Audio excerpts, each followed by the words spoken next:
Hello, everybody. I'm George Peyrouton. This is a special episode of George P. Studios and also the Julian Dory podcast with Julian Dory himself.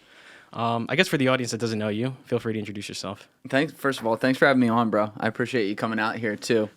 I like what you're doing. I like that you're in high school doing a podcast on the side. It's very, very cool. I respect the hustle a lot. Appreciate it. But I am, as you said, I'm the host of Julian Dory podcast, and I've been doing that. Been building it for about 4 years now. Launched it publicly about 3.5 years ago, and that's my life. That's what I do. Yeah, it's kind of funny seeing you here now because I'm used to you like for 2 seconds on a YouTube short, and then the rest of the video goes on. So, actually, funny enough, yesterday I think I was talking to a friend of mine, and I mentioned about your video because we were talking. I don't know how we got in the discussion, but it was about like Ukraine and Putin, and he mentioned something along the lines of like, "Oh yeah, but if Putin launches a nuke, it won't work. Like he could never do that." And I'm like, "Oh yeah, every commander has like control." And like, yeah, exactly. I mentioned your video and he's like, "Dude, I've seen that same YouTube short." And I'm like, "Yeah, I know, I'm not that smart." That's funny. Yeah, no, I mean, I've seen a lot of it from like Andrew Bustamante, like some of your more known guests, and from where you heard me from, Jim Diorio, our shared guest. That's right. That Jim was, in addition to being an extremely close friend of mine for the last 5.5 years or so, Jim was the first guest we had on who really, really launched this thing. Like, as far as having someone on who had a pretty insane resume and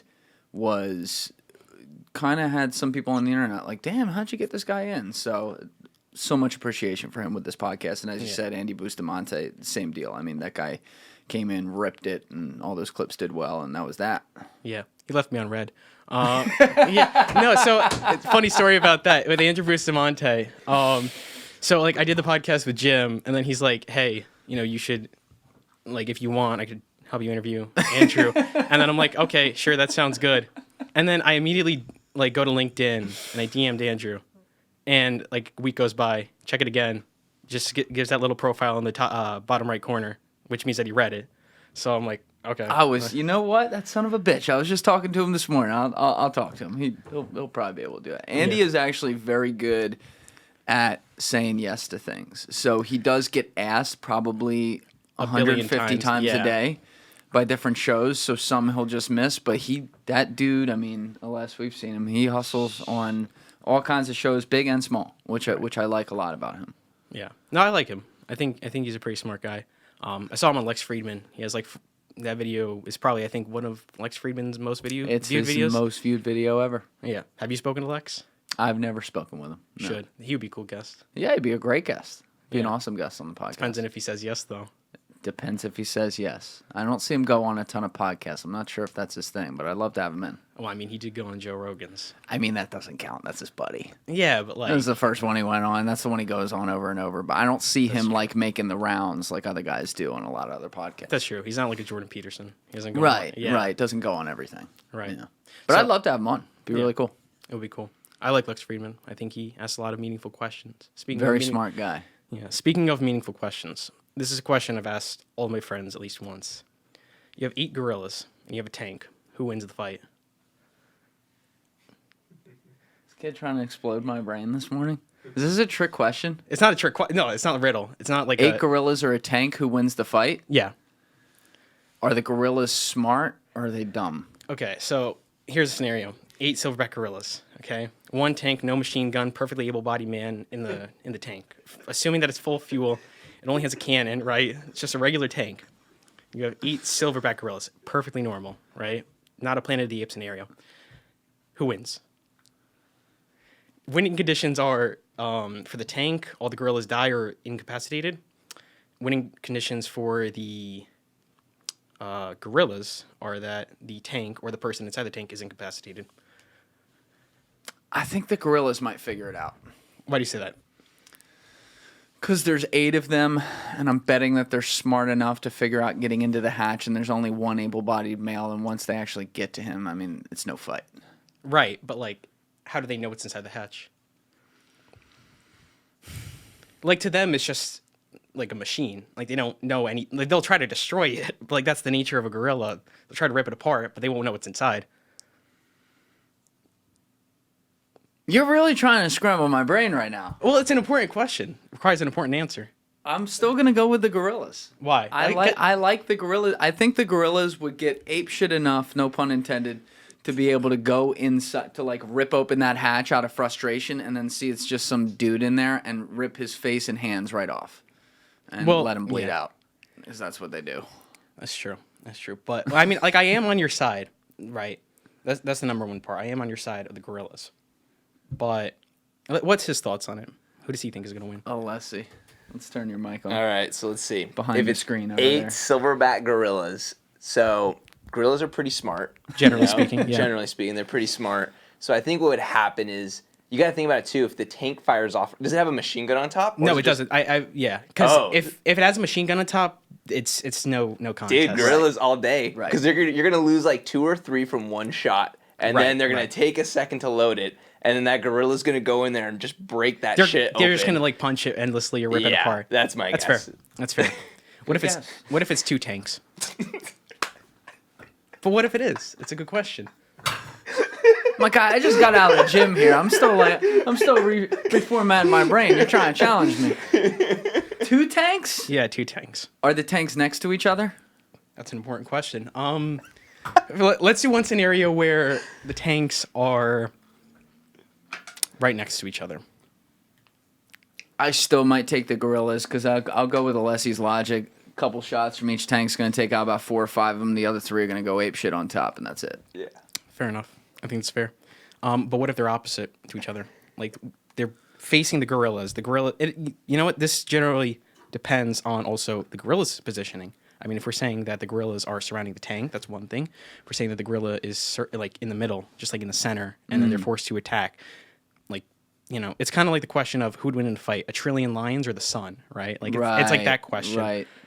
I might change my answer though if the tanks are facing each other with a little space in between. Right. Because it'd be a little bit more of an opportunity for a shooting gallery.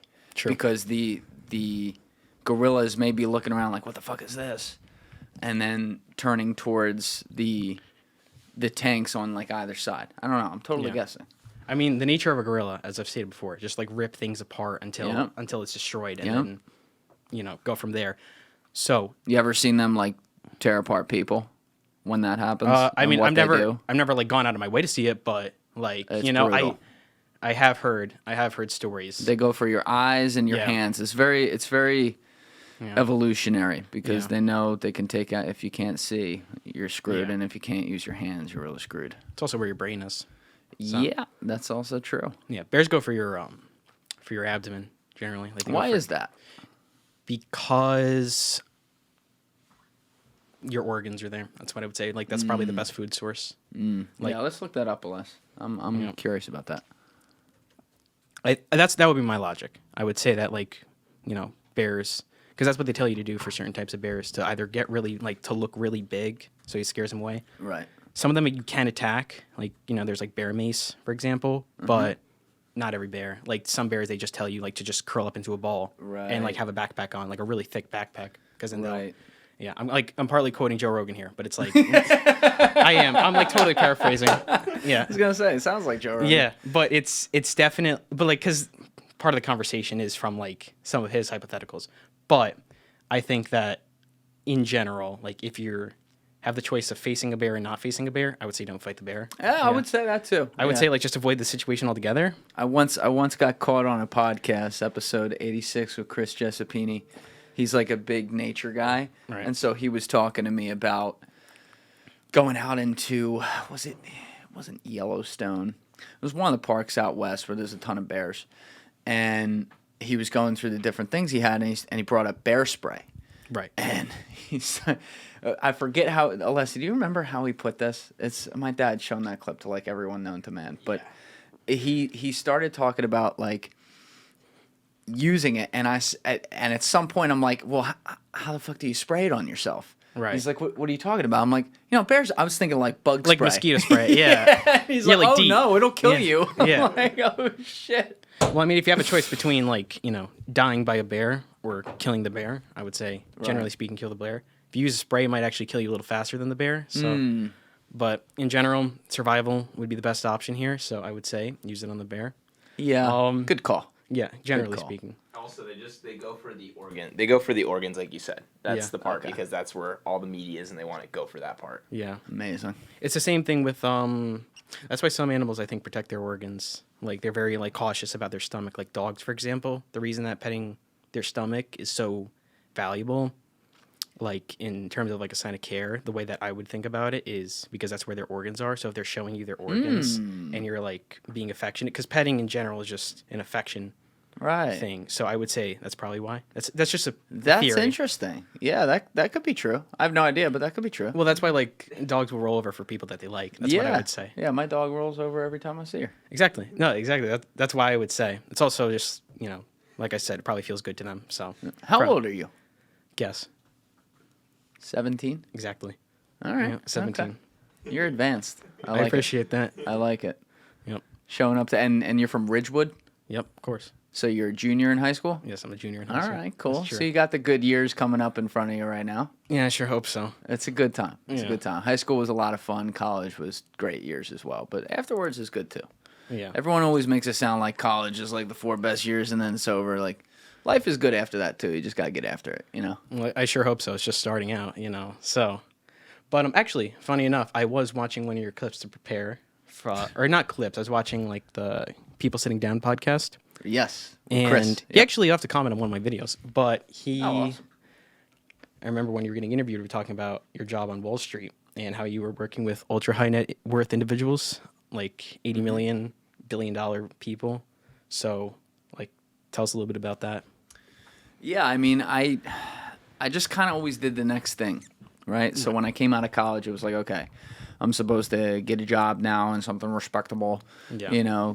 Work hard, work my way up, figure it out. Yeah. And I later figured out that wasn't the case. But when I went in, I did go into I was lucky to get a pretty high-end job out of college. It didn't pay a lot, but it had the opportunity to get paid a lot. And that's kind of when I left, is right when I would have started getting paid. But we worked with, as you said, ultra-high net worth individuals. We worked with some public companies as well. And we were basically the quarterback of their financial life. So anything that they had going on, question financially, if it didn't immediately get solved by us, we were bringing in people to the team who could solve the issue, and a lot of things obviously we did solve at point of contact. So it was certainly high octane. I worked with amazing people. I just didn't the business itself wasn't for me. Yeah. But, like, what part of the business wasn't for you? Was it, like, just the bank. The bank was at banks, I don't know how familiar you are with that, but at banks it's like there are rules everywhere. You got to ask permission to do anything, including stuff that is in the best interest of your client. And that's what really pissed me off. Right. When they're sitting there with rules like, oh, you're not allowed to text a client. right? I mean, my guy at the time, it's 2018. Like, I'm going to text my clients. Right. But someone somewhere had messed that up in the past and texted a client the wrong thing. Someone lost a lot of money. Bank got sued. And so, boom, you have a rule. And unfortunately, that's just the litigious nature of that industry. So I knew, okay, that's not for me. And, it took a while to get to that point of, like, admitting it to myself. But once I did, it was pretty clear. But you feel more fulfilled now. Oh, yeah. Yeah, I honestly, for the first 3 years of doing this, I made basically no money. Right. And at no point on any of those days, not once, not even like late at night, like, well, maybe, did I ever sit up and wish I'd taken the contract offer that I'd gotten and turned down when I went to leave, which would have paid me, by my terms, a lot of money. Right. Like, how much money, like, if you can talk numbers? I'd rather not talk numbers, but it would have made me a wealthy guy.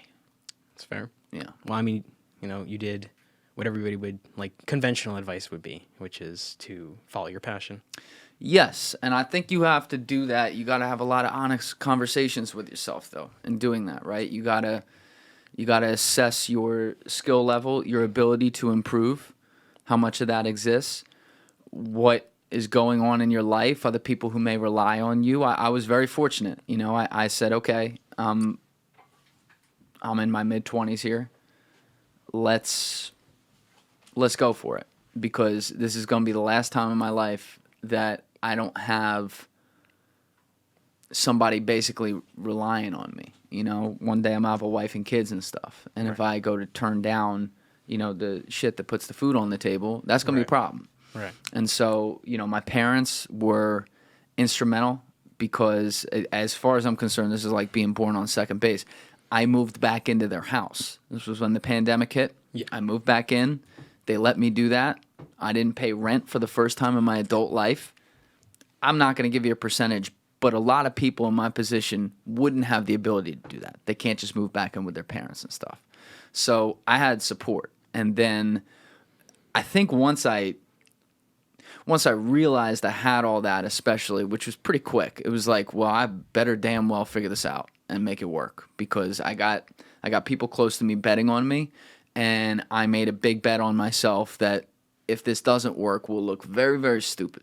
I think that's where a lot of people struggle, like in terms Yeah. of being honest with themselves more than anything else. Because a lot of people, there's a lot of truths that people don't want to hear. And especially when it comes down to what they're doing in life, like bigger picture wise, whether it be career, they just don't want to be honest with themselves. And Right. that's like the number one reason I think that people tend to fail. It's just they don't really accept reality. They kind of deny it to themselves. Deep down, they know it's true. And you were honest with yourself. And Why do you think they do that? I think it's just a defense mechanism. I think it's like natural for people not to accept hard truth, so they will go to making something up. It's like I'm actually taking psychology right now. It's like it's reaction formation partly, and a mix like between denial, where it's the idea of you have an uncomfortable truth or an uncomfortable feeling, right? Like, let's just, like, it could be really extreme, it could be really minor. So you react in the exact opposite way, for example. That's a form of denial. Or there's just directly denying it, like, oh, that's not true. Like gaslighting yourself. Yes. Right? Where they're like, oh, no, I'm crazy if I think otherwise. And sometimes it's a force for good, like people will think really positively, but, any form of self-delusion is still, like, deluding. It's still a delusion, right? Yes. Even if it's well positive. Yeah, exactly. So I think when it comes down to people figuring out what they want to do in life and like seeing where they need to go in terms of directions, they will lie to themselves in order to feel like what they're doing is more fulfilling than it actually is. Right? So And you know what? I'll even piggyback off that. Even if they know it's not fulfilling, they'll lie to themselves that they're getting fulfillment in other parts of their life because of doing this. precisely, yeah. And that's a trap. And it's a trap that, I probably fell into for a year or two before I actually made the decision to leave and let it get that far. I kind of knew. And I think a lot of people seem to make these bargains with themselves, and they don't recognize that they are simply delaying what should be the inevitable to the point that maybe it won't be inevitable and they'll be stuck and they won't get out. And I never wanted to be that guy. Right. Yeah, I mean, just in general, like for example, do you know comedian Joey Diaz? Of course. Yeah, whenever he's being serious. Listen up, cocksucker. Yeah, exactly. So when he's being serious, you got to pay attention because Yes. he always gives like good advice, or not always, but when he does give good advice, I remember one of the things he was talking about was about the most important thing in life is just being honest with yourself, right? Everything, a lot of things come from just that, and I think that's probably one of the more important things. Because, people lie all the time. And I think one of the worst people that you can lie to is yourself. Yes. Because if you can't be honest with yourself, you can't be honest with anybody. 100%, man.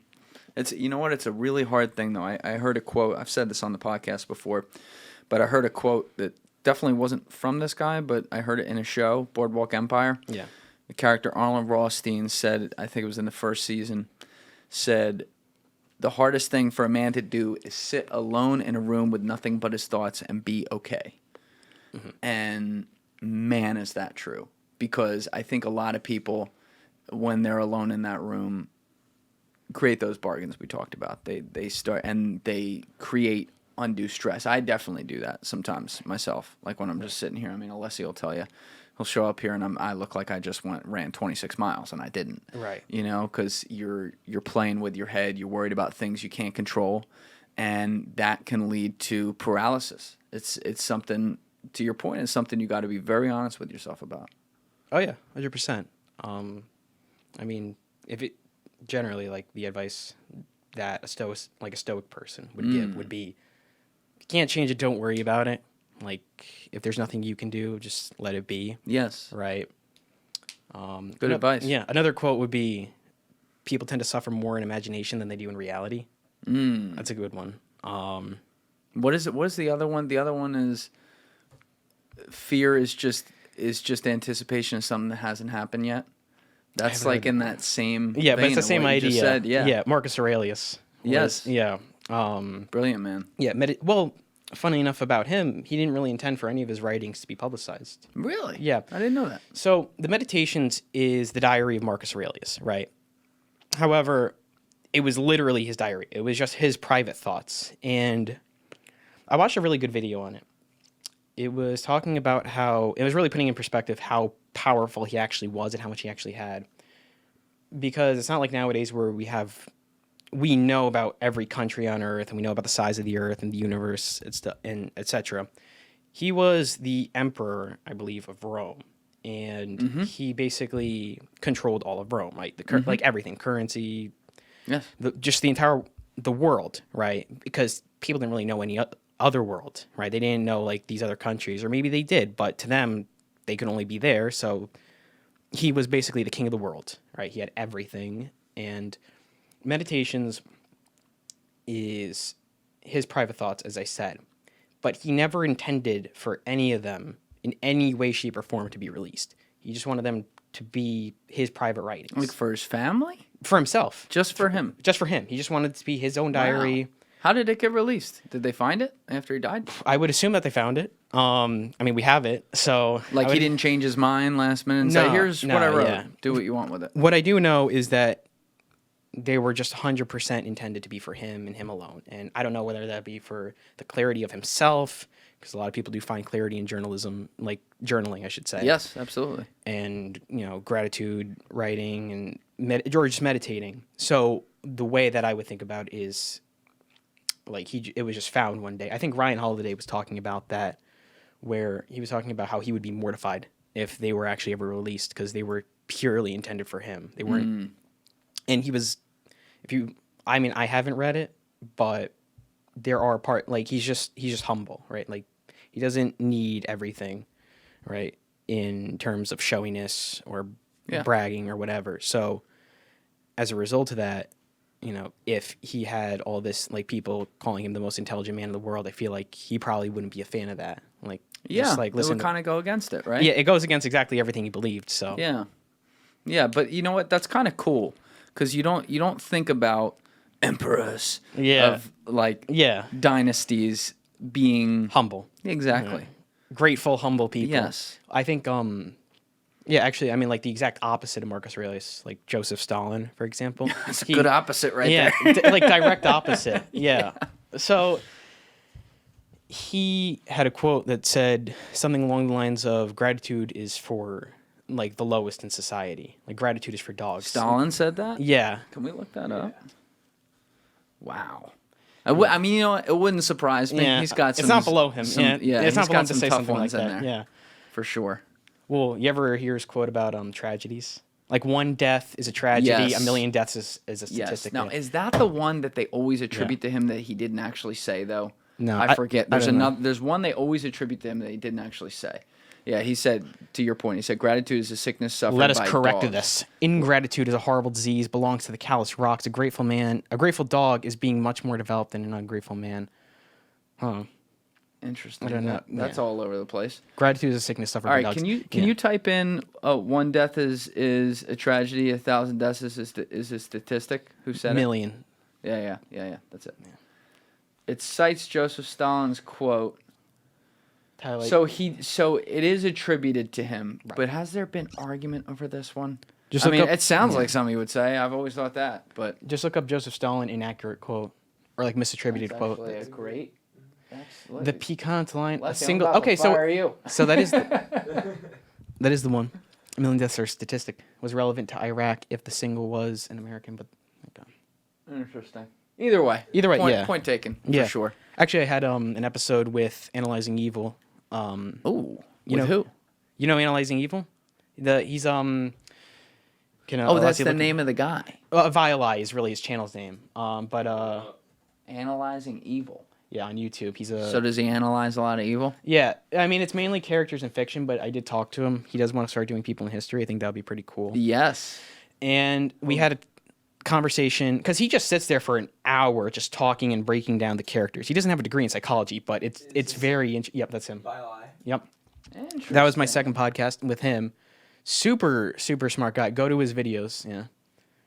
Go to his videos. Go to his most popular ones. Yeah, everything from I like the first one already. From Hans Landa. Oh yeah, we gotta get this guy in here. Holy shit, this is like, and it's like this is like the Julian Dory files back here. Oh yeah, this guy's awesome. Yeah, I can message him for you. I would love that, man. Yeah, I'll get Violi on your podcast. Get this guy in. Yeah. Right? Am I crazy? No, this like looks good. Alley, the first Hans Landa, the first. You walked in here today. One thing I always like do is I have like some sort of like movie on the screen silently playing to set the vibe, but we didn't have it today. But it would have been Inglourious Basterds if I had it up. Yeah, but this, this guy, he breaks down all of the most evil people in fiction mainly. He was gonna, again, I've spoken to him about this, about doing it in history too, and he said he might get to that at some point. I don't know if he ever will. I like the videos that he makes, though, nonetheless. Yeah, I'm going to check this. I'm going to binge this shit. And it's like an hour. He'll just break down exactly everything about the person. And he doesn't have a degree, admittedly, in anything, or that I know of. Who cares? Yeah, exactly, precisely. Yeah. But when I was talking, you don't have a degree. You're doing a great job. Yeah, that's true. That's true. All right, that's very. So you had this guy on your podcast. That's awesome. I did. Yes. He was. You've had some good people on there. Decent. We're working our way up. Yeah, hopefully. Got to tell Jim to up that resume. But I was gonna say that when I had this guy on, we were talking about Joseph Stalin, and we were talking about. There you go. I think it'll look candid of you. We were talking about how he just the most evil people in history. I think I asked him the question of who is the most evil person in history, and he goes, "Well, if." He's like, number one, if you want to talk numbers, then it probably would be somebody like Stalin or Hitler. Stalin. Because everybody likes to play the numbers game of like who killed the most. Like, yes. I think it was Pol Pot. Genghis Khan, Pol Pot. But Khan was so early, I think.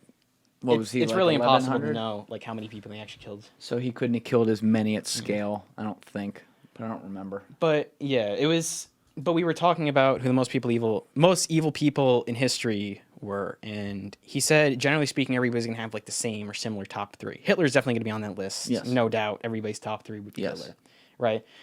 He did say, interestingly enough, everybody's ordering of the top three would always be a little different. Yes, I think he's right about that. Because some people, like Genghis Khan, for example, and he told me this. I don't know how true this is. I believe him. He does his research. But he was talking about how Genghis Khan, like, in order to, like, there was a moat, right, like, that he couldn't get across, he would have, like, 1 million people just walk across it until they drown, and it would just fill up the moat. That's right. Yeah. I'm 99% sure I've heard that before. I feel like Joe Rogan said that out loud, right? Yeah. But I didn't get it from Joe Rogan. One of the few things I didn't. All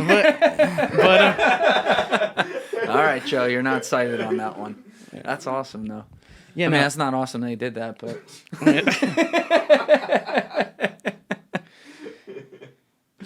So when you look at evil, though, like, I'm always curious about this, because I try to remember when I was your age and didn't think about anything. You're thinking about a lot more than I did. But, you haven't been out in the world yet, but you're so interested in some cases...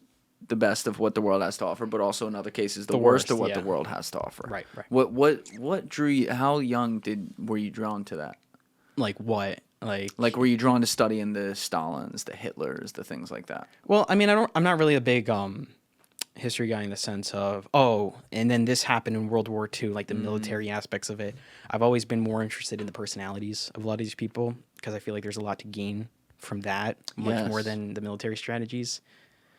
And if we're talking about how young, I can't really put a particular age on it because I've always been interested in, like, as a really young kid, the first thing I ever wanted to be was an astronaut. Oh, shit. Yeah. Wow. Then grandfather said to me, he's like, yeah, but you make one mistake, bye-bye, baby. And Grandpa talked you out of it? yeah, that one sentence. I'm like, yeah, fair point. He said that one thing, and I'm like, yeah, fair point. Dying at space. Good way to go out, though. Yeah, it would be cool. It would be cool, but It's like where did we lose? Like your kids, like where'd you lose Dad? He was an astronaut. that would be cool. That's pretty baller. But it's not. I mean, like I just heard that, and I was like, yeah, you're probably right. Like I started getting into more science. Then, like I kept on talking to myself. I'm like, oh, I should probably become like a scientist, right? That was like a physicist would be like the job. And I saw I could remember the first person I probably studied, and that would be Albert Einstein. And I studied the life of Albert Einstein in like third grade. Right? Wow, And like third grade. yeah, so there was like projects and stuff that we had to do, and I picked Albert Einstein, and I read all the books on him, like as a kid that you could get, like the Who Was books, like stuff like that, and I would read them all, like read them over, stuff like that, and I memorized everything about him down to his like date of birth, his date of death, like stuff like that, and I mean, I don't really know where I'm going with this, but. Yeah, I mean, I guess to answer your question, that would probably be the start of it, like earliest I can remember. Einstein's a good person to start with. That's early to start with Einstein, though. Oh yeah, Third grade. yeah, I had Michio Kaku in here, who kind of continued, is one of the guys who continued Einstein's work, who actually very similarly, when he was, what was he, 8 years old, Alessi?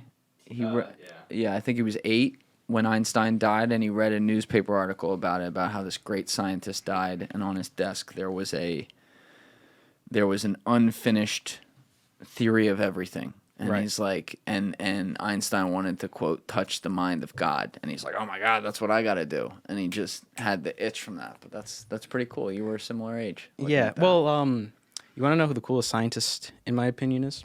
Who? So Carl Sagan. So. Oh, that's a good answer. I like that. Yeah, I mean, he didn't really seem like he was a gangster. Yeah, he wasn't as like advanced or like out there as Einstein was. Like, I feel like his science was more for everybody. It's sort of like a Neil deGrasse Tyson. And where I heard about the story with Carl Sagan was Neil deGrasse Tyson.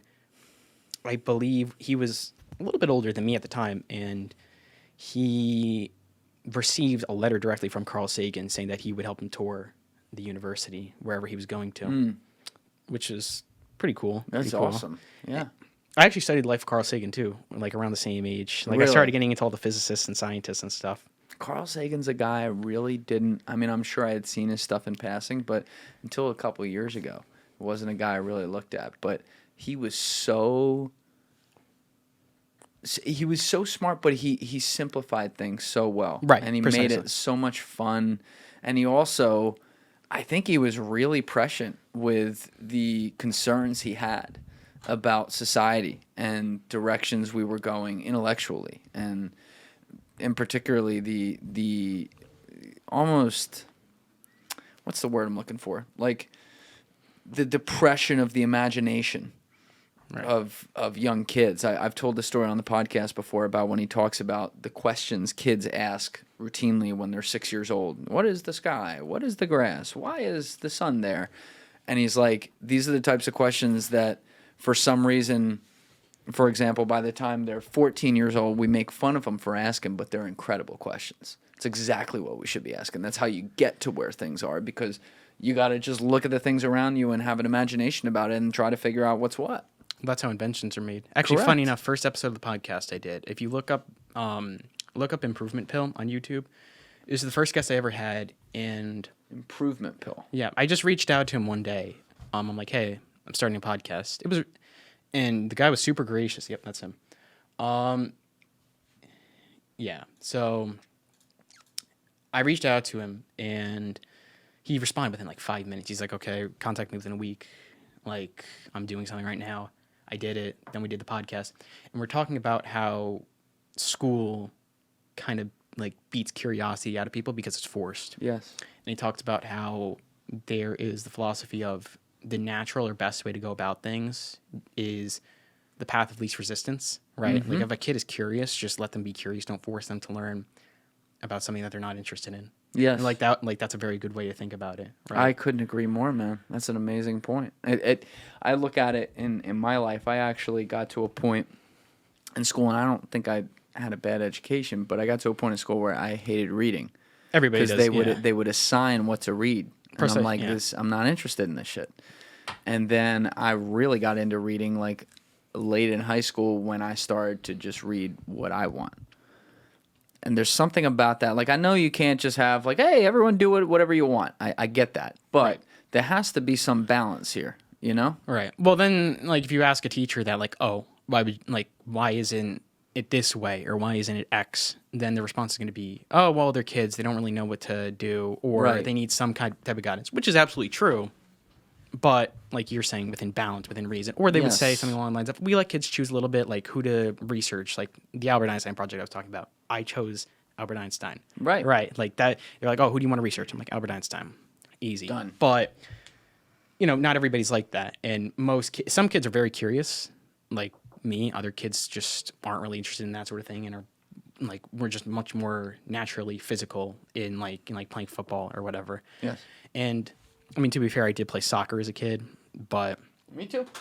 everybody does that. And, Yeah. and karate, all the classics. And yeah, no, I just started to get into more like learning and researching the lives of like people like that, physics, science, stuff like that. Really cool. Do you know what you want to do yet? I don't know. I mean, you're doing this right now in Yeah. high school. You're good at it. You seem to like it. But Yeah. have you thought about if this is the kind of thing you want to do, or if there's other specific interests you want to explore in college, that maybe you end up getting into an occupation Right. around them? I don't know. I'm just figuring it out as I go along. I mean, I have the podcast. That's a good attitude. But you just get different guests on. That's the focus for now. Just getting cool guests, such as yourself, on the podcast. Yeah, you're very. I admire your hustle a lot, and like to me, I look at it, and you're actually. It's funny enough. I found Alessi. He's a little older than you, but he was doing the same thing. He was he was a full-time student in college, and he was doing a podcast, doing a great job on the side, and was just trying to like have great conversations, but also learn a lot for himself. I thought that was the coolest thing ever. So when I see things like that, I try to, I'll give whatever time I have to, and I also recognize like I went to go do this myself as my only source of income as an adult, right? Right. And I know how hard that is. And so when I see someone who was even way younger than me getting started in high school doing it, like it's an amazing thing. I appreciate that. Thank It's really cool that you're doing that. I appreciate it. Thank you. I mean, I'm just hoping to get on like some more people that I would really want to talk to. Like not even necessarily people that I like love or admire, because I don't really admire anybody. I don't like to put people on a pedestal. Right. Because at the end of the day, and this is something I've said multiple times, but everybody's just a person, right? It's a good way to look at it. And I remember so there was a kid that I interviewed, 16-year-old. He's a little bit younger than me. He seemed like he looks older, but he's like a 16-year-old kid, South Africa. He has 175,000 followers on Instagram, right? I reached out to him. I put him on the podcast, and we talked. And he barely shows his face, but he gets. Can you pull up Instagram? Yeah, Yeah. sure. So if you go on Instagram, What's the name? Wheelie_feed. So Wheelie_feed. WHEELIE. Yep. And then _feed. So this kid on Instagram, 175,000 followers. At the time, he had like 160 something, but he would. Yeah. Got it. His name is Jared Locke, and this _what? Wheelie_feed. Feed. Show you guys here. This guy. No. Yeah, there we go. Precisely. Yeah. Okay. Yeah. So this kid, I interviewed him. If you look at some of his videos, they get like, yeah, they get thousands of views, but they're like some of his videos have gotten like millions of views.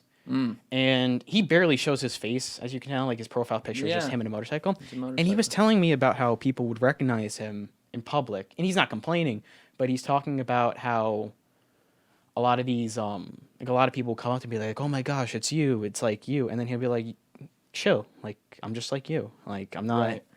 which It's odd to deal with that when you're that age, especially. It's odd to deal with it at any age, but it's even more odd for him to be that humble about it. Yeah. Like he's like a very very humble kid from my interaction with That's him. good. That's good. But you know, he's just talking about. See, look, 3.5 million views like on one of his videos. Yeah. Wow, this guy's impressive.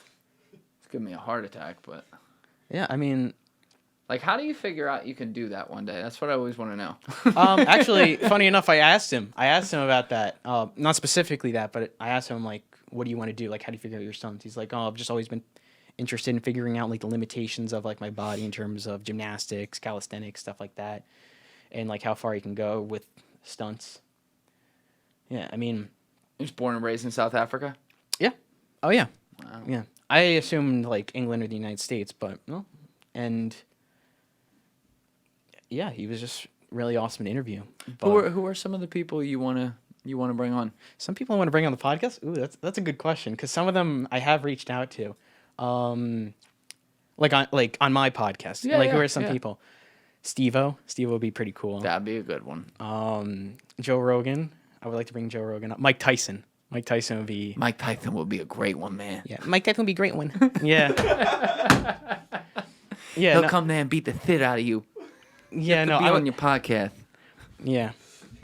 No. I would love to bring Mike Tyson on. Mike Tyson is something else, man. I would love to have Mike Tyson on as well. Actually, I did reach out to his producer. So I DM'd his producer, and he's like, I mean, he was honest with me. He's like, look, man, I'm gonna talk to his PR team, but you know, your chances are slim to none. Like, and Honesty's good. Yeah. That's good. He's not stringing you along. yeah, there's a few people that have given me responses like that. And, I'll appreciate that. Yeah. At least they respond. They're honest about it. It's okay. yeah, I mean, so it's always like a producer or a cameraman or something, and then they're like, look, man, I appreciate you reaching out, but it's like they only go on things with like millions and millions of followers. Yes. Yeah. Because you got to remember those, especially, I mean, he's Mike Tyson. He's a legend. Right. Right. He's, Yeah. you think Bustamante is getting invited on a lot? Nothing Yeah, like Mike. that guy. Yeah, Mike Tyson, and he has his own Yeah. podcast. Yeah, Boxing with Hot Mike Boxing. Yeah, Yeah. it's a great podcast. He's had Eminem on. Him and Robert Kennedy Jr. That was an interesting listen, man. There was a lot going on there. Would you bring Robert Kennedy on? I have no plans to at this time. Fair enough. Fair. I don't enjoy politics. Fair. And I would rather not. I like that the platform, if you will, Yeah. that we have is not putting on people who are running for office and giving them a stump speech. There's other podcasts who do a nice job with that, and I listen to some of them as well, just, to hear how the world's going to burn, right? Yeah. But I'm just not. I'm very, very uninterested in getting anywhere in the middle of the democratic process, if you will. 100%. Yeah, no, I understand that. I'm not really interested in politics either. I don't mind the idea of interviewing a politician, though, within reason, right? Like, there's some people I would want to bring on just, like, for the heck of it, because it would be cool to talk to them. Like, If Obama and Trump agreed to do it at the same time, I'd do it 100%. 100%. Yeah, Easy. a million percent. Easy. Easy. That one I'm doing. Joe Biden and Trump would be, I think it'd be a little funnier. That actually might be a little funnier. You might be right about 'Cause that. I don't know. I might do that one too. Because the beef actually. is a little bit stronger between Biden and Trump. Than I The think difference with Obama and Trump, though, it would be like just strictly like haterade between the two of them. Right. Whereas Biden and Trump, it's like they're running against each other. I'd probably be less interested in that now I think about it, because like that's an active election. But maybe after the election, I would That'd do be that cool. podcast if they did it together. Yeah, but then after the election, it's not really as funny.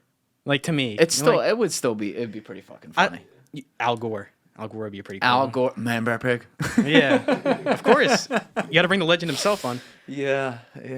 Al Gore would be an interesting one. I don't know. I just try to. Mitt Romney. I try to stay away from fair. all that stuff. It's just not. It's definitely not my lane. That's fair. Andrew Tate.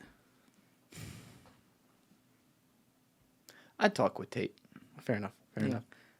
Yeah, I would. He's a fascinating guy. Definitely. There's a lot about him that grosses me out, Yeah. and then there are a lot of things that I'm like, is that the same person saying that? Yeah. You know what I mean? Like he's, Well, it's the question of would, you know why I'd want to bring him on? Why? Because I'd want to talk to him off camera, It's fair. and I want to say, okay, who's the real Andrew Tate? Yeah. Like, I know this is a character. All right, whatever. We'll suspend judgment there. Like, what do you really think? I want to know. Like, Deep down, I yeah. want to know if where he's actually at. Ooh, you know what? I just thought of a good one. And it's related to the Tate part. It's Sean Strickland. He might be kind of cool. Why do I know that name? fighter. Middleweight champion of the world. Oh, yeah. Beat Israel Yeah, Adesanya. yeah. He'd be cool. Yeah. I mean, he does say a lot of very interesting things, but like he's not. I'll put it to you this way: he's been on a lot of podcasts, and they've all done pretty well. And I mean, he is the middleweight champion of the world. I think he beat Israel Adesanya. I think that'd be cool. Right. Israel's a monster, man. Oh yeah, Yeah, I know. he's amazing. Are you a big UFC guy? Not like to the point where I'm watching every fight, but like enough to where like I keep along with it. Like Right. follow along. It's pretty savage what those guys. It go- is. like they're legit risking their life. Oh, yeah. Hardcore every time they step in there. Yeah, and they get every penny for it. Yeah, Dana and White pays pretty well. Yeah, I think he should probably pay a little more, but for what they do, I mean, shit. Man. I mean, I don't know. Floyd Mayweather did say he has like $200 million in one of his bank accounts. So Yeah, well, Floyd's I mean, that's boxing, which is also quite a risk, but not like UFC. And Floyd is also the best promoter,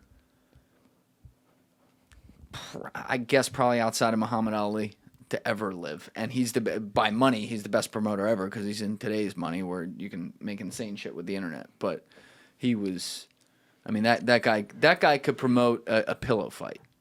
It was incredible. Never seen anything like it. And he's a phenomenal, like I'm more of a boxing guy. Like he is the best defensive fighter in the history of the sport. There's not a second place. There's not a third place. There's not a fourth place. There's not a fifth. He owns the top 10 spots. He's that good at that. That is so legit. Like it would actually piss me off when people talked about, oh, he's so boring to watch because like I know the sport a little bit and I'm like, do you see how fundamentally perfect this is? This guy is not human. It is incredible. So, in addition to being a promoter, he was also, say for what it is, an unbelievable fighter. Mm-hmm. Is he still trying to promote something right now? Yep. What's he trying to promote? let's figure it out. He's trying to do Manny Pacquiao Yeah, again. they're trying to do it again. Oh, that last one was tough. That for was a hard Pacquiao. part. Yeah. That was not good for Manny. Manny's a fossil now, right? Dude, he's ancient, but everyone wants to. Well, they're saying that everyone wants to see a part 2, and Of what? exactly. It's gonna be a massacre. My God. Dana White would be a good interview. That'd be cool. Dana White would be a great interview. He's a fascinating guy. Is there anybody like in pop culture that you would consider off limits? Like not like controversial, like Andrew Tate type people. I'm talking more. No, Like, I don't think. I mean, Tate would be the closest thing. I just said I'd bring him on. fair enough. Fair enough. Yeah, I don't think. I mean, look, if there's someone like, I don't think I'd bring on R. Kelly. That's fair. That's fair. I'm pretty sure it's something like that. I wouldn't, but Yeah. you know, I also the thing is, I don't approach things of bringing people on to stir the pot. Right. Yeah. I'm the same if way. I'm yeah. interested in it, You're and interested, it also happens to stir the pot, okay, but that makes me less interested in it. I'm really just about just like this. Knowledge, Just yeah. talking with people.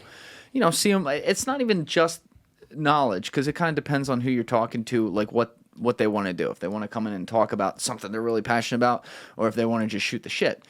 It's really about where's this person at? You know, what makes them tick?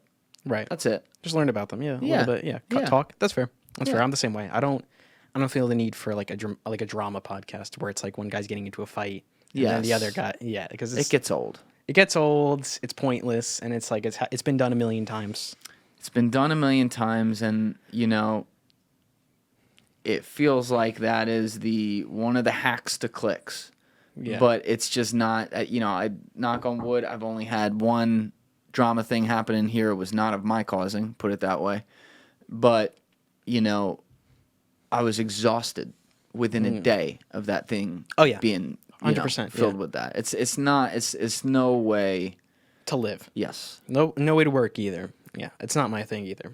I don't really understand people that do it. Well, I kind of do because it's money. You know. It's money. Yeah. That's what it is. But actually, funny enough, on the Bylight podcast, we did talk a little bit about like the statement that money's the root of all evil, and I kind of like we bounced that idea back and forth a little bit. And actually, it might no, I privated a bunch of my clips. at some point in the YouTube video, I did talk about money being the root of all evil, and You think it is? No, and him and I agreed on that part, that it's not directly the root of all evil. But my point was that money's the key to everything. Yes. In this world, right? So anything that can be bought, paid, sold for, people, whatever, Yes. it happens. It's unfortunate, but it happens. And What are the two most important things in your life? like right now, Yep. I'm putting you on the spot. It's going to be obvious when I tell you what it probably is, but go ahead. I want to hear you. health and self-fulfillment. Okay. All right. So, good answer. You got one of the two I wanted. I was going to Yeah. say health and family. Right. Yes, the majority of people, when they're not put on the spot like that, they're going to say, yeah, health and my family. The shitty thing is money pays for both. Right. And I say that as a guy who really does not like the idea of money. Yeah. I'm not very good at making it. I don't think a lot of people do. Yeah. But It's the nature of the beast, though. it's a reality. Yeah. Yes. the nature of just the world we live in. Yes. That money, unfortunately, does rule a lot of what we, as a society, try and do. drives decisions for sure. 100%. Yeah. No, I mean, we see it now with like big corporations that are getting out of control. You know, not gonna name names, but like we see it all the time. Name them. Well, I mean, it's you. Okay, there is one. Facebook, for example. Like I use Instagram for sure, but at the same time, like everything that you do, it's controlled by everything that they want, right? Yes. It's because you got to remember, at the end of the day, the goal of every business is to make money. Like that's the bottom line of every business is to make money, right? And that's just the way it works. So when it comes to something like Facebook, if their model is selling people's data off to somebody else, then unfortunately, if that's allowed by law and that's making them billions of dollars, then that's what they're going to keep on doing. Yes, they're incentivized to do it. That's exactly right. And that's what runs the world usually, in my opinion, aren't the things we can see and the companies we can watch. It is the carrot and the stick that is somehow held above them. That isn't just the money itself, it's the people that could be holding it. And Right. you don't always know who those people are. Yeah. You know, and who they're associated with. It's, everything's some sort of foreign policy disagreement Right. at the end of the day, and money is what's used to drive the direction of what they want. That's why they talk about it with wars, right? So many wars have a huge, Financial incentive, all of yeah. them have a financial incentive. 100%. Yeah. I was actually having a conversation with my physics teacher about this, and he was talking about how Elon Musk, again, like he's not a politics guy, but he was talking about how it's interesting that Elon Musk, he had a satellite set up for the Ukraine war, for Ukraine. Yes. And Starlink. and that became one of the major infrastructures of Ukraine. I don't know if it's still up. I'm not a politics guy I've already stated, but I think it is still up. but can we check that? yeah. But in terms of that, in terms of like he's a private person. He's like you or me. He's not like any governmental office, but he holds power basically over an entire country or of their infrastructure and communications, or at least the majority of it. I'll say I think I'll tentatively agree with you, but I will add that I mean, those Elon- were his words. Like Yes. that's a controversy. Like Yes. that. Why does this one guy who is more or less Right. just a civilian with a lot of money? Why does he now have the but who pays his contracts? the government, federal There government? you go. Yeah. Well, I mean, to be fair, people do have to pay for Twitter now. So Yeah, but you know where the majority of his money's coming from. It's coming from government contracts. that's true. So when you look at that, you always have to, and I'm not calling him out. I'm saying you got to assume there's some taps on the shoulder that happen. Yeah, maybe. I mean, it's entirely possible. The people that pay you definitely control you. Yeah, It's bite in the hand every that feeds industry. you. Yeah. Yes, exactly. 100%. I mean, I don't know. When I get him on the podcast, I'll talk to him about it. But I need Yeah. to see that podcast. That would be So really it good. looks like from here, there hasn't been any updates since 9/11. Unfortunately. Since 9/11. Yeah, literally. It says September 11th, like all the news. You said that like it was 9/11. Yeah, no, they Since should have a better 9/11, context. since September 11, 2003. Yeah. 23. Oh, Yeah. wow. 23. But yeah, I was looking at all the news headlines and there hasn't been really an update. Interesting. So Yeah. People also lost a lot of interest in that war when Israel broke out. Oh yeah, 100%. Which, I don't mean to laugh at the wars. I'm Yeah. just saying it's like very sad Oh, that yeah. we just war jump all over the world. But Oh, yeah. Well, people everywhere want to fight now. yes, And actually, built in us. yeah. Well, it's more than just being built in us. I feel like what's it called? I was thinking about this on the before I came here. Not exactly before I came here. It was like on the subway and stuff. And I'm like, I think I was going to get on the train, and I was thinking about how it just seems like everybody wants to fight now. I remember I went to a grocery store, and I just see like as soon as we walk in, get a little bit further out, like two guys just immediately get into an argument. He's like, I said, excuse me. I said, excuse, and like just shouting. It's just like immediately into a fight. And it's like everywhere on the news, New York City, it's like this guy got shot because he like there was a guy who got stabbed. This was a big story where he refused to say thank you after a guy opened the door. And I don't know if it was the guy that said thank you. You can look it up. Or the guy that the guy that refused to say thank you, or the guy that opened the door, but one of them got stabbed and is now dead. So, I mean, like, that happens every day, like those types of scenarios. So, but I don't know why that is. Yeah, there we it are is. still animals at our core. We're the king of the jungle, if you will, but I think about this stuff often too. I'll put Yeah. it that way. Yeah. People shit fires in their head, and that's the crazy thing. You think about the worst things people can do, right? Yeah, They're pretty damn bad. yeah, But sometimes, now you have serial killers and stuff like that who enjoy it, Yeah. premeditate. That's different. But someone can live their whole life pretty well, and then one day when they're 40, They get lose really it for a angry. second, Yeah.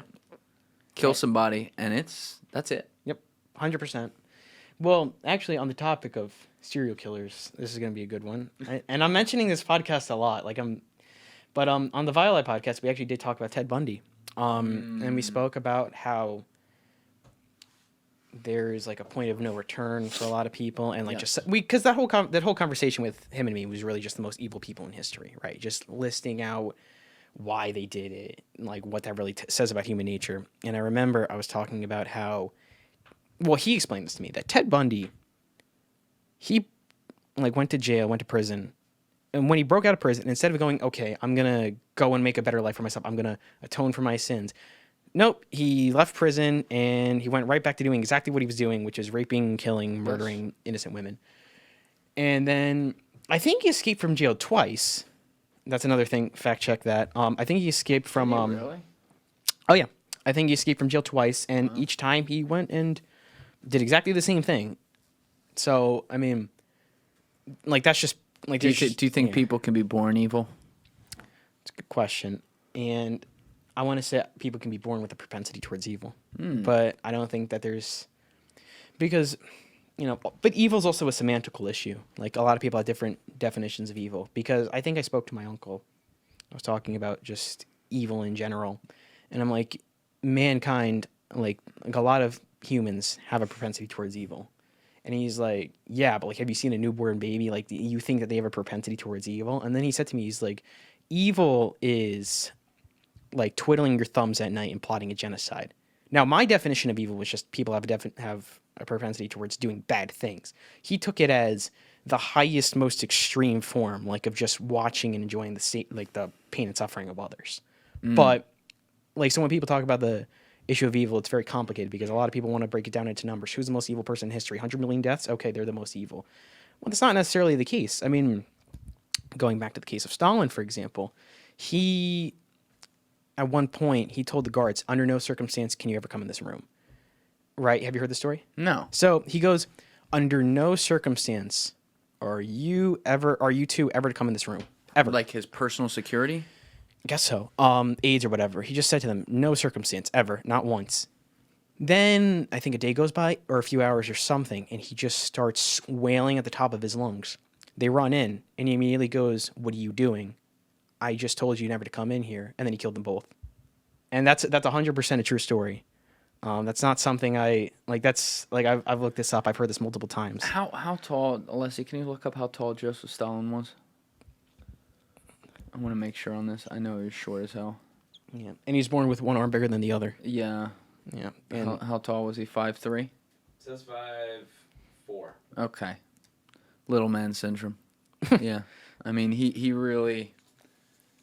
That is some sick, twisted stuff right there. and he would personally sign people's death warrants, right? Because That's evil. Because when I had the conversation with Analyzing Evil, when I had a conversation with Violet, I spoke to him and I said, we kind of made the comparisons between Hitler and Stalin. And Stalin was, like Hitler, if we're going off the idea that he believed he was doing something for the greater good, he was the most generally evil person in history because he said, I'm doing this because I'm a good person and I'm going to kill. That's the way that I would interpret it, is that he thought to himself that he was this hero for removing a plague from society, right? And, to us, he's a crazy person, but in his own Evil mind, people think yes. of themselves as heroes. That's right. Yeah, everybody, nobody's a villain of their own story. Correct. Right. Yeah. But then Stalin, he would personally sign people's death warrants, right? He'd be like, okay, go kill this guy, go kill that guy. And he would make jokes, like on the list of people that he would want dead. He would make a list, and he'd be like, oh, this guy, I don't know. He would just say, he would make a joke, right next to their name. And there's documents that I believe have proven it. Actually, can you look that up? Of Joseph Stalin making jokes of people, when he would sign their death warrants. Making jokes. He would, just make a note, next to their name, haha. Haha, you're dead. Yeah, something like that. It's very strange. It is very... In today's world, thinking about the fact that there are people... Yeah. Not just the fact that people are evil, but the fact that we still live in a world where someone could have that type of power. Yeah, or personality. With all we know. Yeah. Yeah. With all we know. Personality and power. Precisely, yeah. A man in Moscow. This is Reddit, though, so I No, go look up, open a new tab, I would say. He would... Nah, because this is just going to be, Stalin jokes on death certificate. Because this is according to Violet, so I don't, I assume that he's done his research. Everything else he said has been accurate, but he would sign people's death warrants. Stalin signing death warrants. Death certificate joke. Yeah. That might be it. Yeah. I would say that. Signing a death certificate. Documents proved Stalin signed. I would say. Which one? Document. Look, right next to the Reddit one. Yeah, that might be it. 22,000. 22,000. I don't know if he made jokes next to this one, but I do know that he would literally sign people's death warrants, and it was very personal. Written in blood, the signatures of Stalin and 3 Politburo members on the paper approving the execution of 22,000 people. Oh yeah, exactly. And this Imagine filling up an NBA basketball arena of just graves. Yeah, and just killing them. Yeah, no, exactly. And this is stuff that Genghis Khan would do too. He would. I think at one point Genghis Khan, he killed so many people that the bones of the people, it was covered I think it changed the carbon footprint. Yeah, right? it did. Changed the carbon footprint of the planet, and when people came, I think, to look around the place, they assumed it was a mountain of snow. It was a mountain of skulls, and then it was just bones and stuff, and just snow on top of it. And it's that's just the type of people that exist. Both in the world today, but also, in history, just people that enjoyed the, suffering and misery of others. You think any of these people have ever been aliens? That brings me to my second point. I was going to say, actually, I put in my notes about lizard people. Lizard people? Well, yeah, I just put lizard people ? Is that the David Icke stuff? Well, I don't know. I know who you're, I know who you're talking about. Reptilian thing? Yeah, I was going to say, I don't believe in that. Yeah, I don't either. No. Everybody that says that, I don't know. It feels a little silly to me. Yes. It But, doesn't make any... It's not logical at all. I don't think that they're aliens. Because... You don't think there are any that exist or that have been here? I think that the universe is a really big place. And I think that it's a little bit arrogant to assume that aliens would have any interest in us. Sound like Neil deGrasse Tyson. Yeah. But, well, it's true. Because a lot of people want to believe that aliens exist, right? So you do think they exist, you just don't think they have interest in us. it's kind of illogical to assume that they totally don't exist, to be like like an alien atheist, so to speak, where you just totally think that the idea is ridiculous. But I think to have the arrogance of like, people taking pictures and be like, look, this guy's an alien. This guy, you see the way that he drank the water on camera. You see the way that he looked over there. Like, you know exactly the type of videos I'm talking about. They're like, oh, I think I saw one recently where it's like Amber Heard, like the Johnny like Depp trial. Like, it was some guy, like he licked his lips on the witness stand, and then Johnny Depp like looks a little closer, and the caption was Johnny Depp like realizes there's a reptilian in trial, and I'm like, yeah, I'm sure that's the case. Like, I don't, like, it's just really silly. God damn it! This is why we can't have nice things. It's exactly why I can't. But no, in terms of like, do I think aliens exist? I would say yes. Some type of greater life definitely exists, but you got to remember the universe is a big place, and if we're saying that the universe is infinite, which it probably is, then like there's a 100%, and this is something else I've thought about, where if you multiply anything times infinity, it's infinity, right? So even if the chance of aliens is 0.0000 times like 10 to the 1 billionth like zeros, right? Times infinity, it's infinity. So therefore, there's a 100% chance that aliens exist or some type of greater life exists just somewhere in the universe. It could be billions and trillions of miles away that even they can't travel to us. It could be just as advanced as us. Could be in another dimension. Could be. Yeah. Could be. That's 100% possible. But like, we don't even know where the universe came from. Actually, that's one of my questions. Where do you think the universe came from? Controversial question, but I think there has to be some creator at the start of stuff. I don't think I just had Lawrence Krauss in here, who one of his theories is that something came from nothing. I don't even know that he actually thinks that. I don't think he knows if he realizes that he doesn't think that. That'd be a hot take. A lot of people question that, yeah. But I disagree with that. I think there has to be a God, if you will, at the beginning. I don't think it's any of the gods that like organized religions think it is. It's just my opinion. Right. But beyond that, how it would then get created, I think science will answer what they can. Right. We talk about things like the Big Bang and stuff like that. That sounds really cool. But how do you really know when I heard the other day there's like 4 million trillion. I'll get it wrong. Maybe it was not universes, galaxies or something. The other day that are observable. Like, it's a needle in a haystack. Right. So, especially for someone who's not I think even for physicists, but for someone who's not a physicist to sit here and say like, here's how I think it happened. Yeah. Or my favorite is, here's how it did happen. Yes. Because that certainty just shouldn't really exist in science. It should not exist. That's right. Especially when it comes to the creation of the universe. I agree. I think we will never know, like, our race of humans, it's so far beyond us that I'm not sure in the history of us existing here as a civilization, I don't think we'll ever know the answer to that. I mean, humans are definitely one of the most interesting creations out there, right? Yeah. Like, have you ever heard the theory of the Boltzmann brain?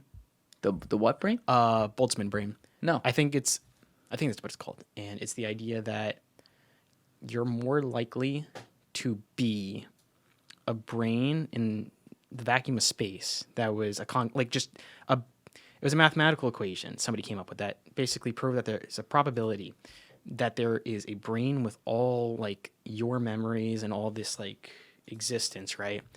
And it exists in space in a circumstance where it can perfectly survive, right? And that's more likely than the creation of all humanity. So, I mean, it's like brain in the vat type of theory. But yeah. It's really interesting, though. Yeah, one of the things I really want to go a lot deeper on is consciousness. Oh, yeah. You know, there's so much great research out there that still like doesn't even scratch the surface of things. But that's one of the things, you know, I'm impressed you think about that stuff, because in high school, man, I'm like, you know, when I was a senior in high school, it's like, all right, where are we playing Pong this weekend? 100%. You know? Yeah. It's not, but you're ahead of the game. I like that. Well, something I've actually been researching a lot, and this is not inspired by Joe Rogan, surprisingly enough, but like DMT and like psychedelic like experiences. So I want to reach out to this guy actually for an interview, Chris Timmerman. He's been doing all these studies on DMT and DMT, like the entities, right? Because I started I looked up, I think, because I started getting to the thought of, like, as you were saying, consciousness. And I was thinking about human consciousness as it is and where it comes from, like how it works, things like that. And one of the thoughts I had about was when it comes to psychedelic trips, right, that people have like reported. I mean, like, I've never experienced it, so like I'm talking from like just what I've read and what Sure. I've heard. But they did a study, Chris Timmerman, he did a study where he took, and like this is a conglomeration of like multiple studies I'm talking about, but there's one in particular where they took all of the posts on r/DMT on Reddit, right, which is just usually trip reports that people do, right, and it talks about like just like people would say, oh yeah, this is my experience. I smoked DMT. This is my experience. So 10,000 posts, they whittled it down to like 3,000 or 30,000 posts. They whittled it down to like 3,000 because they had to exclude like the recipes and like all that stuff because they didn't think it was useful for data. And it isn't. And they broke down the percentages, and one of, if not the most common things that they've experienced was more than the visuals, right? And this was something I found very interesting in the trip reports. More than the visuals, one of the few things that was reported more, I think this was something like 42%, was the feeling and the speaking to of entities. Right? Can you find the study? Yeah, actually, turn on the mic real quick. Yep. So I was heavily into this, and I spoke with Dr. Rick Strassman. Right. And he's the first one that actually did studies in DMT from 1990 to 95. And that's the data I think you're reporting, the New Mexico data, Right. where more than 40% of the people experience having contact with a quote-unquote being, like a sentient being. Well, what I'm talking about is from Reddit posts. So I mean, maybe they're totally different studies with similar ratios, which It's is the same very thing. interesting Yeah. if that's the case. But because what I'm talking about is, obviously a part of it is mass hysteria, where people are like, "Oh, I experienced this," and everyone's like, "Yeah, I experienced that too." Right. And they're gaslighting themselves, like Yes. self-delusion. And I thought about that, but you hear much more about the visuals than like the entities, I would say. Right? Like, so like when people are talking about it. So where's the mass hysteria coming from, right? The only conclusion is that it's this shared type of experience that people are having that without people ever doing it in their lives, they try it once and immediately they have an entity-based experience, which is more than the visuals, more than the out-of-body experience, which are the two most popular things. So if anything, that would be like the mass hysteria type of Yeah. like talking about it all the time and then you experience it. But that doesn't really seem to be the case, which makes me think that, and one theory is that it changes the receiver frequency of the brain. Like if we're thinking about the brain as like a radio, it's changing how it's being received. Right? That's a theory. Yeah. But the fact that chemical, that's basically like why, like what's the, and I thought about this last night, what's the survival benefit to that? To where almost every single mammal, you can fact check this, every single mammal, or most mammals and almost every creature on Earth like produces it in some way, shape, or form. And the human body like produces it in the lungs, like multiple, like mainly your brain. But the question is why? Like if it's that important to survival, or at least those that make it were the ones that survived, why? Like it must be severely important if that's the case, right? Like look up, I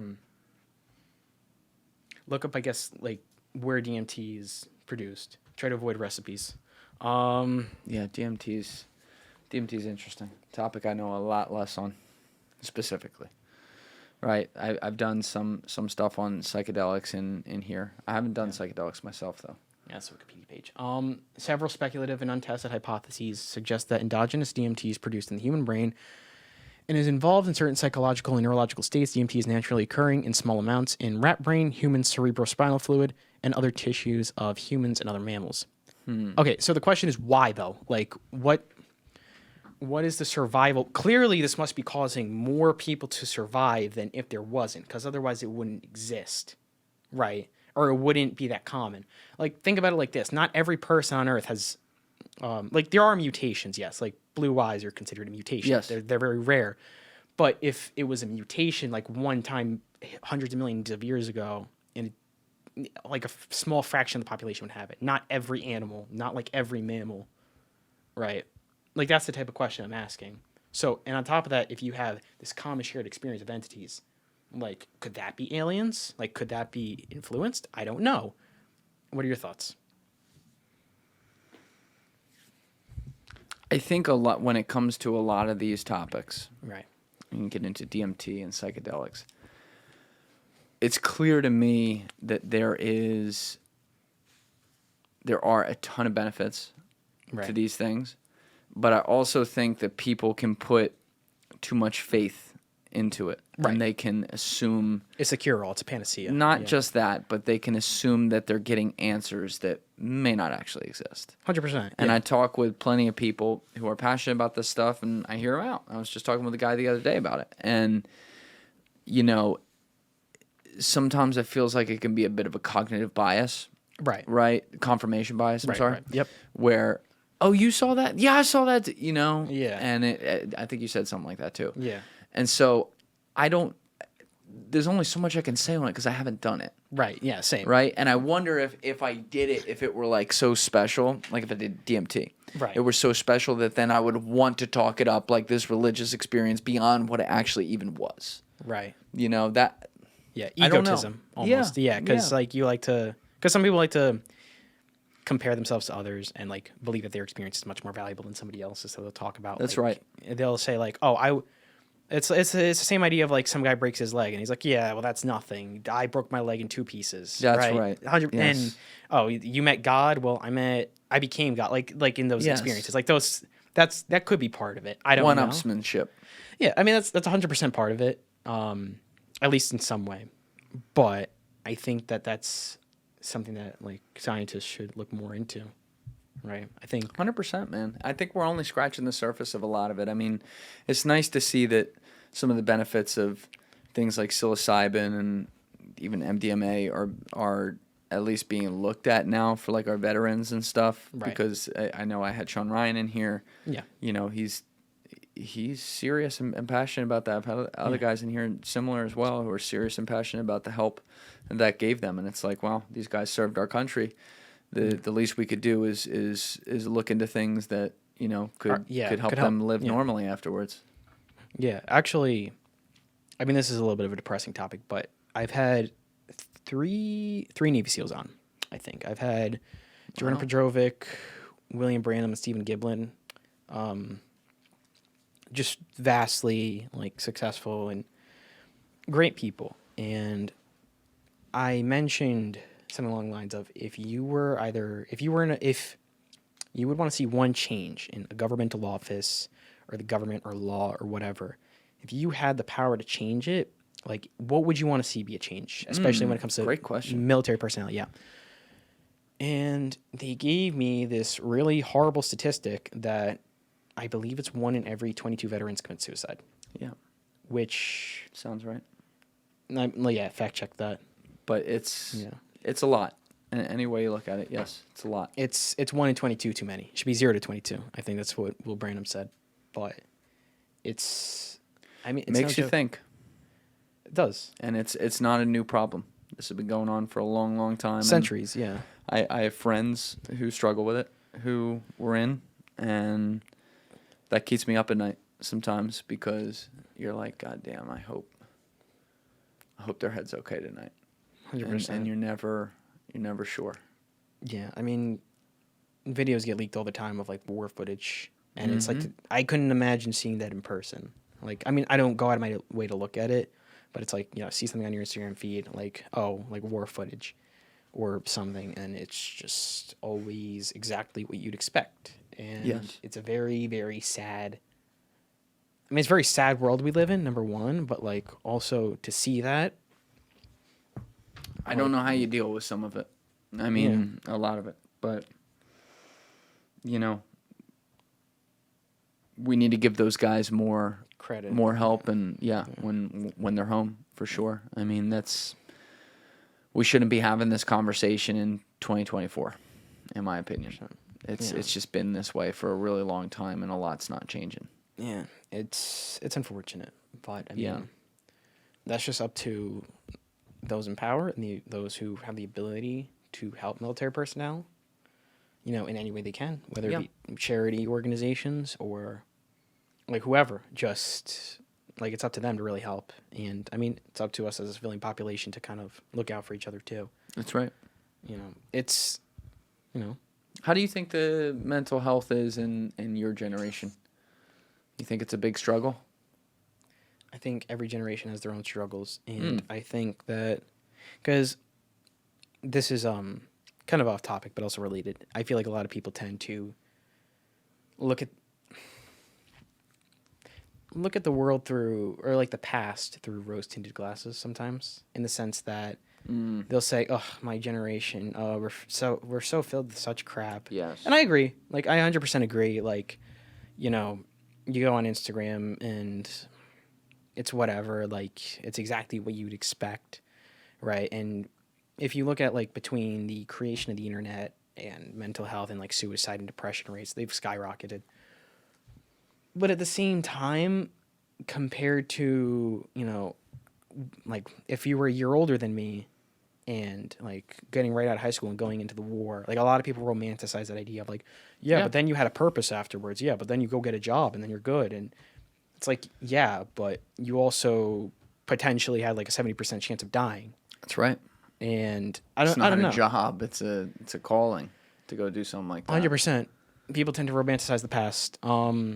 Everybody since the dawn of time, we've been doing it. I think even the ancient Romans, they did it, right? And people do it all the time now, where they're like, "Oh, if only we were in the 70s, where men were tough and men were men, and men would do this." And I mean, I agree with some parts of it.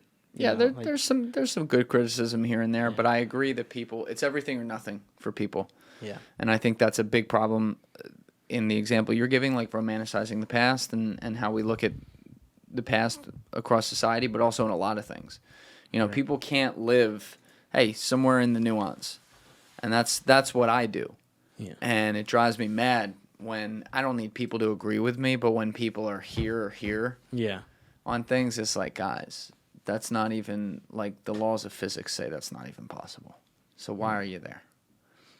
Most people are just really extreme about everything. Yes. But I also think that there's a lot more balanced people than people like to admit. I agree with you, because the people that get the attention and get the most clicks online are the people who tweet and post the most ridiculous, extreme. Yeah, of course. But that's also human nature. I had a conversation with Dr.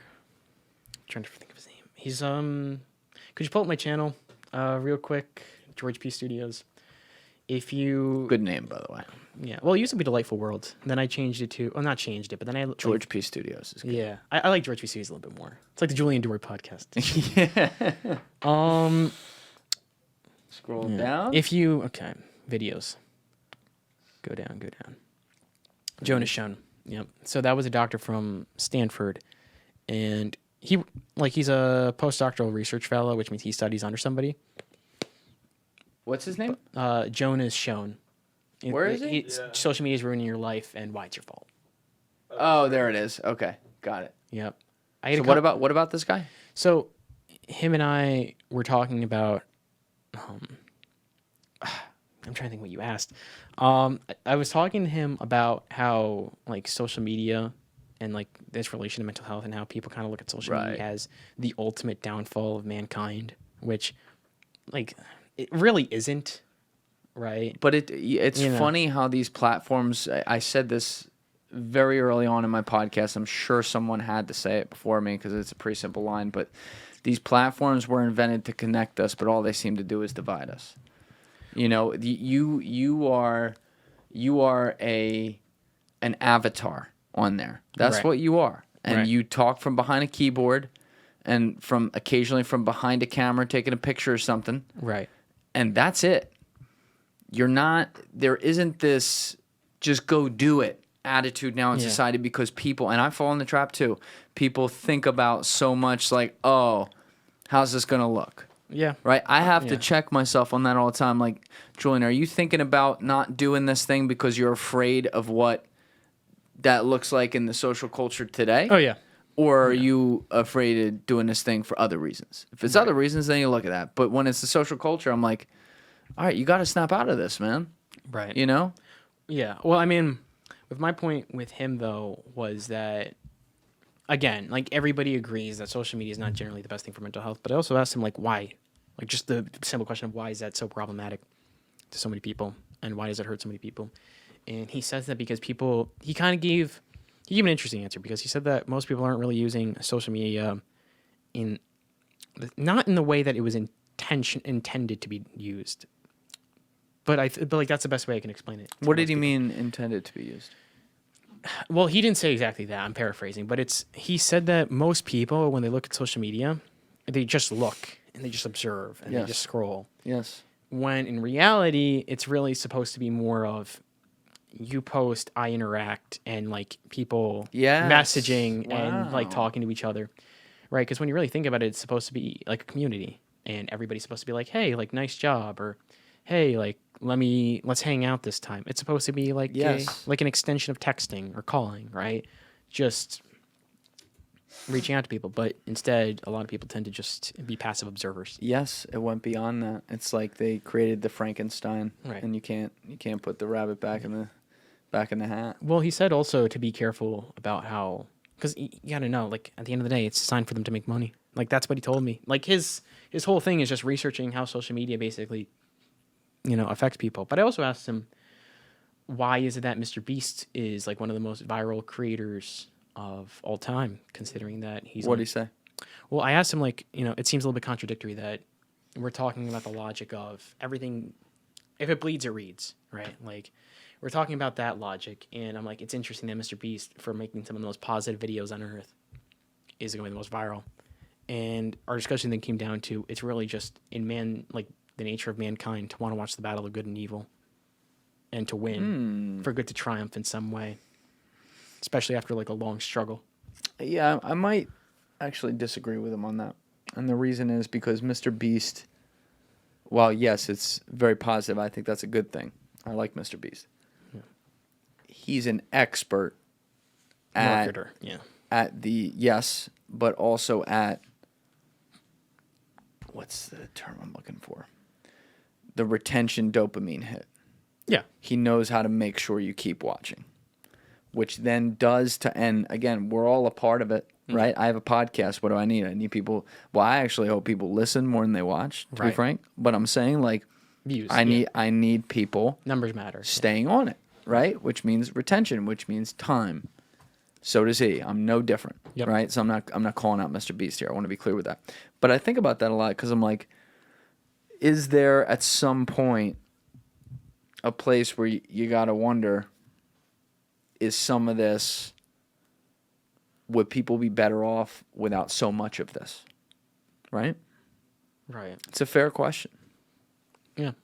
I mean, in general, I think it's just in human nature. And this is a comment that I made to him, and he said it was kind of interesting that I made this, so that's kind of why I remembered it.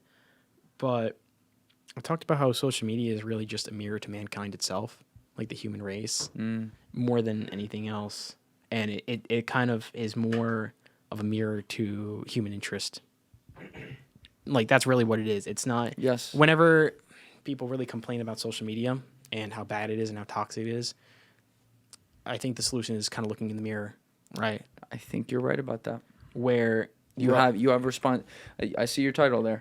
And it's and why it's your fault. Yeah, exactly. You have responsibility for it, for sure. Yes. Yeah, because to be quite honest, it is everybody's fault. Like, as much as everybody wants to say, no, it's this guy, no, it's Mark Zuckerberg's fault. Like, everybody loves to blame the billionaire, right? Yes. But nobody likes to have the humility to say, I can put this down. I can put this down, but also I can help this, right? I mean, if everybody constantly, let me put it this way, if everybody constantly was supportive and positive on social media and was nice to each other and like, et cetera, like, would it really be that bad? Like, No. Exactly, precisely. Comparison is the thief of joy. That's another big part of it. Yes, that's so, and you got to be so careful with that. It's very easy to fall into the trap of putting yourself up against other people, and then what do you end up doing? You end up kind of in your mind attacking those other people. Well, why do they have this or why they have that? It's a human thing to do, but I don't care whether you're a creator or, someone just consuming, right? Or just a part of a platform. You got to stay away from that.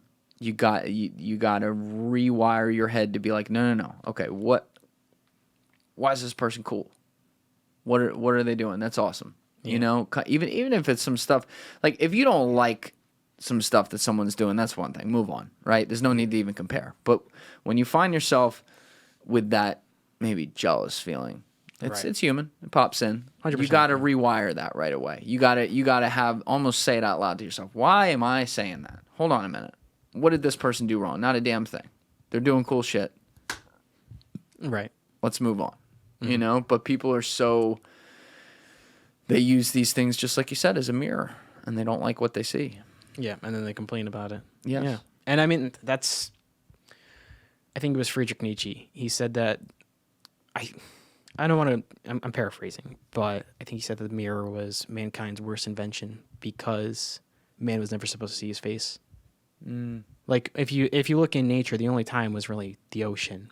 I want to check the accuracy of that quote of Friedrich Nietzsche making that. But he talked, at the very least, he'd talk about how the human race was never really supposed to see their own face. And a lot of that was then a portal to narcissism, self-hatred, self-doubt, image issues. Yes. Guy who stands in the mirror every day, like wondering, is he good enough? Yes. Or woman, right, with anorexia, like looking, am I skinny enough? Like body dysmorphia is a big one. And also like extremely evil people with extreme narcissism issues. All valid. Yeah. All that is, couldn't agree more. I would just say social media is an extension of that. Not that, and I don't want to say social media is the worst invention of all mankind, because, I mean, I do it, so, but... It's been bastardized, for sure. 100%. Well, it's been corrupted by man. Yes. As most things have. I mean, just look at the planet, right? Like, I'm not, king climate change, like, oh, let's get rid of all the carbon in the world. Right. I'm not totally opposed to it. Like, I am for cleaner energy, but... you just look at how beautiful nature is, and then you look at like New York City. You just look at that juxtaposition. You go, where do we go wrong? I love New York City. I like it too. But I see what you're saying with industrialization and how waste and things like that. Sure. Yep. Ted Kaczynski, for example. The Unabomber. Unabomber. I mean, he was borderline evil. Like a lot of people do say, yeah, but he had good thoughts. He did. That's what everybody says. That's what everybody says. Everybody. Yeah, he had a point. Yeah, they're like bad guy, but he had a point. And bad guy, but is just a tough start. Yeah. And you know what? They're right. Unfortunately, he did have a good point that industrialization would inevitably be the end of mankind, and and we're seeing that unfold to some extent. We're seeing that now. I think we're gonna figure that one out. Maybe. I have a lot of optimism for that, because it's not as bad as the doomsday clockers will say. Yeah. It's not that. I watched an Inconvenient Truth. Al Gore said New York City was going to be underwater in 2012. Oh yeah, he was actually right for 2 days when Hurricane Sandy happened, and then the water went away. So he was wrong. But it doesn't mean that the concept of what he's talking about is wrong. That said, if we have a longer time to solve for it, and I do believe we do, I have a lot of confidence in a lot of the people trying to solve for this, and us figuring out whether it be something as crazy as multiplanetary inhabitation or things as simple as figuring out how to, let's make it as simple as it actually gets, figuring out how to better recycle things within our own world and healing it over time by not destroying it as much, right? It gives it time to heal itself. I think, without getting into all the way above my pay grade stuff, I think we're going to be able to pull that off. I have a lot of hope for that. One thing I will say is that any extreme idea is probably not the best one, right? Like, Yes, I agree with that 100%. so when people say that, and even like I just did now, where I'm saying like mankind corrupted, that's a little bit pretentious, right? But it's also it's also true to some extent, and that's where people A piece of it, sure. a piece of it is that well, Yes. what is true is that mankind's greed and its quest for endless power and money, right? And everything that comes with it, women, like whatever, has been the fall of extreme, like it has corrupted legitimately good men, Yes. and it has corrupted people that could have cured cancer, right? I'm willing to bet, like, for example, Pablo Escobar, right? Like, like extreme example, but you could consider him to be the greatest salesman of all time, right? Considering that he He was pretty good as a salesman. he did it illegally, but he was the greatest salesman of all time. My friend Matt Cox, who I've had in here a bunch, who went really wrong for about 6 years there and went to prison for a while for it. I always tell him, and a lot of people do, he'd have been great at anything he did. 100%. You know, it's where environment, time, and motivation puts your focus. Well, if Matt Cox was put in a position where he could work on Wall Street, he could have been a billionaire. Like, I agree with you 100%. if he Yes.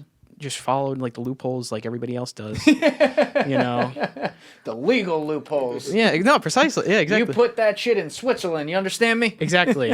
All the LLCs, shell companies that you can Yes. imagine. No, if you put him there, Yeah, he would have been very creative for sure. he would have been you would have been interviewing him, but about his business skills. You wouldn't have been interviewing him about the fraud. the fraud and the He was fraud. good. He was good at fraud, though. He was great at very- fraud. he was very good He at was awesome at it. Some might even say the best.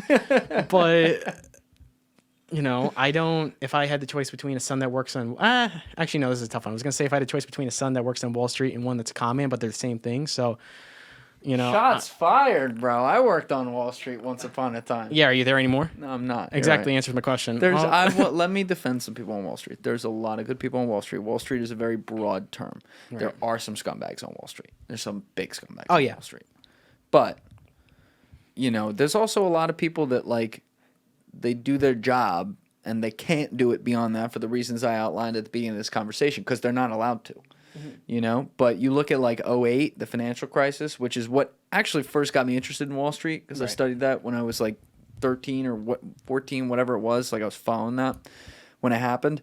When you look at how that went down, it really was a handful of people at each company. It was not many. I'm going to have this guy, Jared Dillian, in here in a few weeks, who is someone I've been a fan of for a long time. Brilliant finance guy. He was a legendary trader at Lehman Brothers, which is the bank that crashed everything in '08. And he has a famous quote where he says there were 20,000 people who worked at Lehman Brothers, and 19,995 of them were extremely good at their jobs and tried very hard. I always amend it and say it's probably 19,970, but point remains. And, it does go to show you we live in a world where I think throughout our human history, it's been proven that good will win out more than evil, but never in the short term. Oh, yeah, in never, the short term, it takes only a touch of evil to beat out a lot of good, but it takes a lot of good to beat out a touch of evil. 100%. It's funny how that works. Well, I feel like. Okay, I'm partly a pessimist, right, when it comes to people and mankind, right, and reasonably so. But I'll say it to myself sometimes. I'm like, the majority of people are not good people, right? And Very Andy Bustamante of you. yeah, but I mean, Human beings are not good. yeah, well, it's true though. But then sometimes I think about it a little bit more. I'm like, well, is that really the case? And sometimes it's just really the creations of people of power and moments of passion, right, so to speak, because murder, for example, the crime of murder itself is considered a crime of passion, which just means it's a very intense, momentary thing.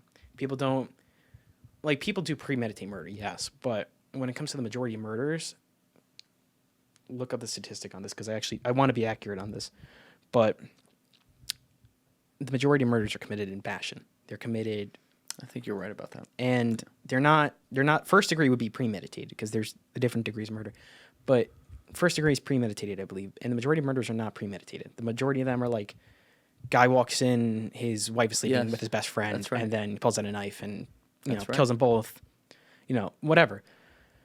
But that's not really the majority. Like that's much more the vast majority of murders is just passion. And the question is that really evil, or is that just a moment of anger and therefore a mistake?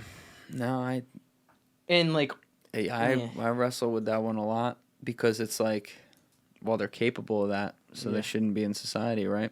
Yeah. But then, you see some people go away for life for something like that, and it's like, well, they took a life. yeah, Makes sense. But does that mean, like, you always say you're not your worst moment? Mhm. Well, we technically define that as someone's their worst moment, right? When that happens. It's a heavy, I don't have a good answer for you. It's a heavy thing. But, I think you got it. As a human being, things can get very emotional, obviously.